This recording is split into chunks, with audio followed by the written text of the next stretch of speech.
يتلى فيه القرآن هدى للناس وبينات من الهدى والفرقان. بسم الله الرحمن الرحيم. السلام عليكم ورحمة الله وبركاته. الحمد لله والشكر لله ولا حول ولا قوة إلا بالله wassalatu wassalamu ala rasulillah. Amma ba'd. Saudara-saudaraku, para pemirsa dimanapun Anda berada, alhamdulillah hari ini kita memasuki Ramadan ke-18, Ramadan di tengah-tengah pandemi COVID-19. Mudah-mudahan kita semua bisa menjalankan Ramadan ini dengan ikhlas, dan Ramadan ini kita dilipat gandakan oleh Allah Subhanahu wa taala. Amal ibadah kita diterima oleh Allah Subhanahu wa taala. Amin ya rabbal alamin. Saudara-saudaraku yang dirahmati Allah Subhanahu wa taala, mari sejenak kita isi waktu kita untuk menunggu waktu berbuka. Kita isi dengan hal yang bermanfaat. Kita niatkan untuk menuntut ilmu, kita niatkan untuk mengambil manfaat agar kehidupan kita senantiasa dinilai ibadah oleh Allah Subhanahu wa taala. Saudara-saudaraku, kultum pada sore hari ini bertemakan mentalitas seorang mukmin. Rasulullah Shallallahu Alaihi Wasallam memberikan satu perumpamaan yang sangat menarik kepada seorang mukmin, yang perumpamaan ini disandarkan kepada hewan atau binatang. Mengapa Rasulullah memberikan perumpamaan seorang mukmin kepada hewan?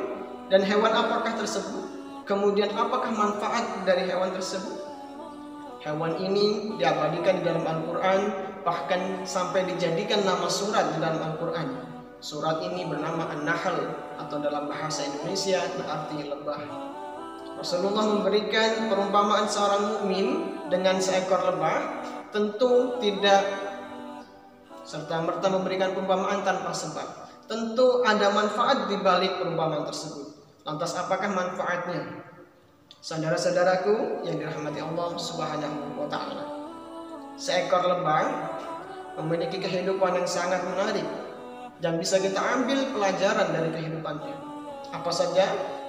Yang pertama, seekor lebah ketika mencari makan, in akalat thayyibah. Jika ia makan, maka ia akan makan sesuatu yang baik. Jika ia makan dari tempat yang baik. Jika ia makan, ia akan makan dengan cara yang baik. Bisa kita lihat bahwa kehidupan seekor lebah, ketika ia mencari makan, ia akan pergi ke taman bunga. Ia akan mencari saripati bunga yang terbaik. Kemudian ia akan jadikan saripati bunga tersebut menjadi cadangan makanan yang ia simpan di dalam sarang tersebut. Lantas apa pelajarannya? Mentalitas seorang mukmin harus mampu mencari makanan atau mencari rezeki yang halal lagi baik. Sebagaimana Allah perintahkan, wa kulu mimma fil ardi halalan thayyiban. Dan makanlah apa yang ada di bumi yang halal lagi yang baik. Tentu ini tidak mudah, saudara-saudaraku sekalian. Ketika seorang mukmin mencari makan, maka ia harus mampu memberikan pilihan yang sangat selektif. Apakah ini halal atau haram? Apakah ini baik atau tidak? Apakah tempatnya baik atau tidak? Maka ketika kita bisa menerapkan tersebut, kita bisa dikatakan sebagai seorang mukmin yang berkualitas. Tentu ini menjadi tugas utama kita sebagai seorang mukmin, bahwa dalam hal mencari makanan, dalam hal mencari rezeki, kita harus tentukan secara selektif apakah makanan itu halal lagi baik, apakah makanan itu kotor atau haram, dan lain sebagainya. Saudara-saudara yang dirahmati Allah Subhanahu wa taala, kemudian yang kedua, wa in wadu'at thayyibah. Ketika seekor lebah meletakkan sesuatu atau meninggalkan sesuatu, maka ia akan meninggalkan sesuatu yang baik. Ketika kita lihat bahwa seekor lebah bisa meninggalkan sesuatu yang bermanfaat, yang kemudian kita sebut sebagai madu. Yang madu ini bisa bermanfaat bagi manusia dalam hal kesehatan. Madu sangat berkhasiat, baik itu untuk penyakit luar maupun penyakit dalam. Begitupun seorang mukmin, mentalitas seorang mukmin harus bisa memberikan manfaat. Apa yang ia keluarkan, apa yang ia berikan adalah sesuatu yang mengandung nilai manfaat. ucapannya harus berisi nasihat, tindakannya merupakan akhlak yang baik, kemudian segala perbuatannya dapat dipertanggungjawabkan.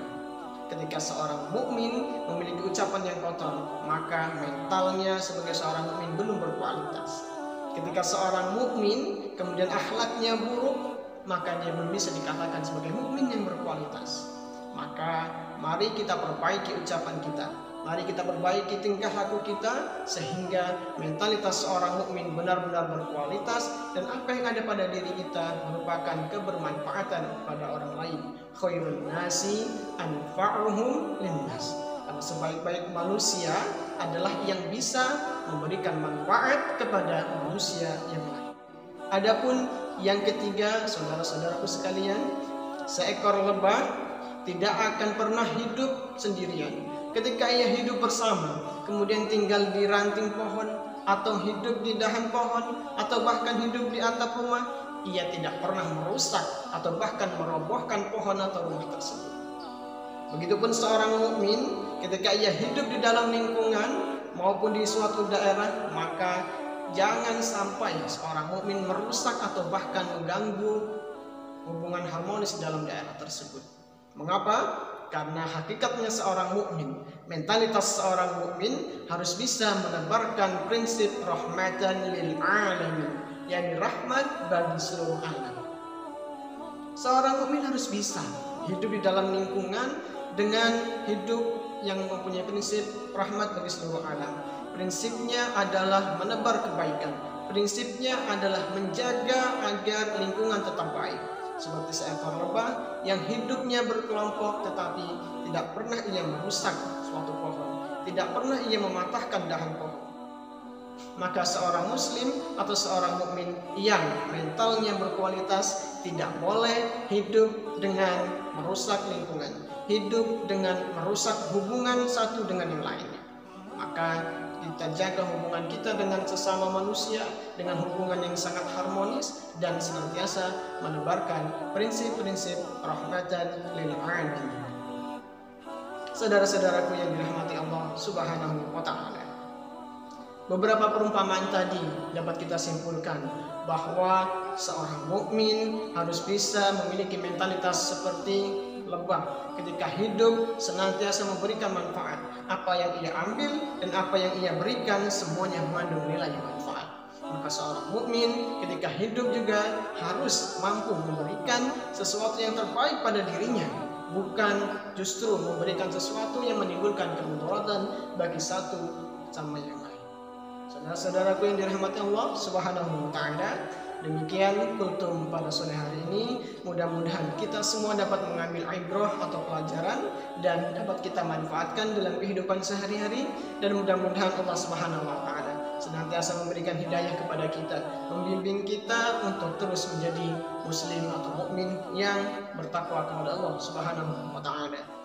Demikian, syukran ala husni ihtimamikum. Wassalamualaikum warahmatullahi wabarakatuh.